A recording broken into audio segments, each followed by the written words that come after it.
If you've stopped believing you're lazy and started quietly wondering if something is actually wrong with you, if you used to have drive, used to want things, and now you can barely convince yourself to get off the couch and start the day, I need you to hear something before you scroll past this. You are not lazy. You never were. And by the end of this, I think you'll understand exactly why. Let's start with what this actually feels like, because I think you'll recognize it immediately. It's not that you're tired the way you're tired after a hard workout, the kind of tired that a good night's sleep fixes. You sleep 8, 9 hours and wake up already exhausted, like the tiredness was waiting for you before your eyes even opened. You look at your to-do list and every single item on it feels like it weighs 100 pounds. Even the small ones, even the ones that used to take you 5 minutes without a second thought.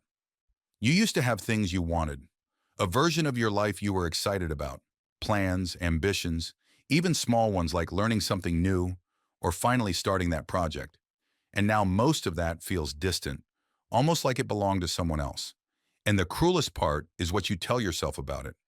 You call yourself lazy, undisciplined, weak.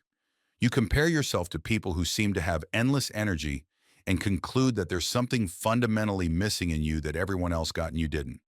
I want to stop you right there because that story's wrong. And I don't say that to comfort you. I say it because I think it's actually true. Laziness, real laziness, doesn't feel like this. Real laziness is comfortable. It's choosing the easy thing because the easy thing is genuinely appealing. What you're describing isn't comfortable at all. It's heavy. It's not the absence of drive. It's drive with nowhere left to go because the direction it used to point toward doesn't feel true anymore. Here's what I think is actually happening, and I want you to really sit with this instead of rushing past it. Somewhere along the way, most of us learn to build a version of ourselves that isn't quite who we are. Not out of dishonesty, out of survival. As kids, we learn fast which parts of us get approval and which parts get met with disappointment, silence, or worse. We learn what our parents needed us to be, what our community expected, what kept us safe from judgment, from being the one who stood out, from being too much or too different or too inconvenient.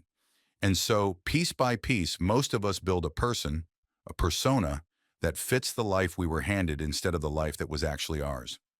For a while, that persona works.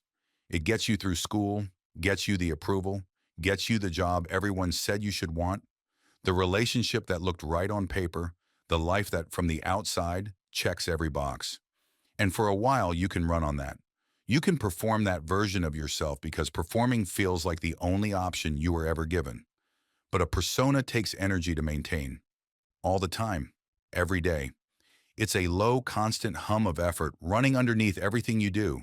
The effort of being someone slightly different from who you actually are, in order to keep being accepted, keep being safe, keep avoiding the disappointment on someone's face. And for years, sometimes decades, that hum is so constant, you stop even noticing it's there. You think it's just what living feels like, until eventually it isn't sustainable anymore. And the body, in its own quiet way, starts refusing. That refusal doesn't usually show up as some dramatic breakdown. Most of the time, it shows up exactly the way you've been describing. It shows up as exhaustion that sleep doesn't touch, as motivation that used to be there and now just isn't, as a growing inability to make yourself care about things you're supposed to care about, because some part of you, the part that was never asked what it actually wanted, has quietly stopped cooperating. This isn't your body failing you. This is your body telling you the truth. The exhaustion isn't the problem. The exhaustion is the signal that the life you're running is no longer the life that's actually yours. I want to say something important here, because I don't want to oversimplify what you're going through. If this exhaustion has gone on for a very long time, if it comes with real, persistent sadness, or thoughts that scare you, or if it's affecting your ability to function in a way that feels like more than just being tired of the wrong life, please talk to a doctor or a therapist. What I'm describing here is real, but it isn't the only explanation for exhaustion, and you deserve real support either way, not just an idea to sit with. But if what you're feeling is that particular, specific weight, the sense that you're going through the motions of a life that was chosen for you more than it was chosen by you, then I think the way back to your energy isn't more discipline. It isn't a better routine or a stricter schedule or forcing yourself to want things you don't actually want.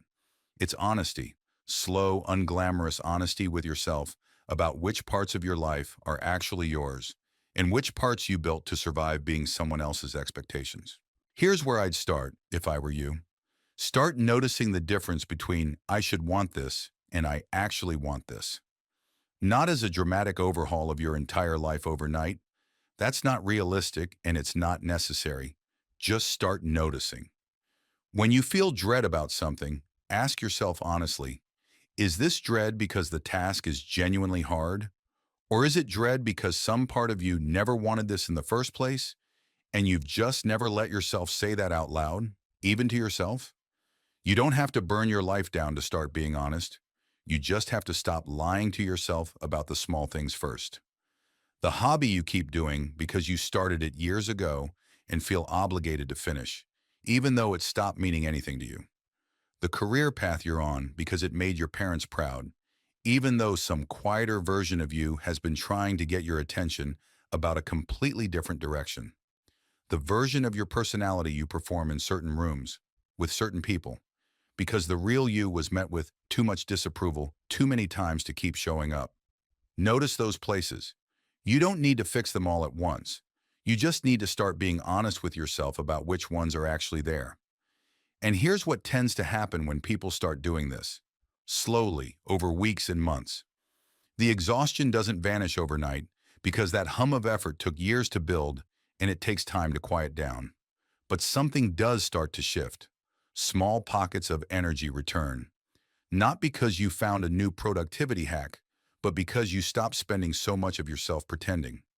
Every time you choose the honest thing over the expected thing, even in something small, you get a little bit of that energy back. It's not magic, it's just math. You stop spending so much of yourself on performance, and what's left over is actually available to you again.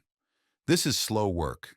It's not a 5-day challenge, and it's not going to look dramatic from the outside. Most of it will happen in quiet, ordinary moments. A conversation where you finally say what you actually think instead of what keeps the peace. A plan you finally admit you never wanted to make. A version of yourself you finally stop performing for people who were never going to be satisfied anyway. But that's how you get your energy back. Not by trying harder at the wrong life. By slowly, honestly, unapologetically building the right one. Even if it's smaller, even if it's less impressive on paper, even if the people who like the old, perform version of you don't fully understand the new one.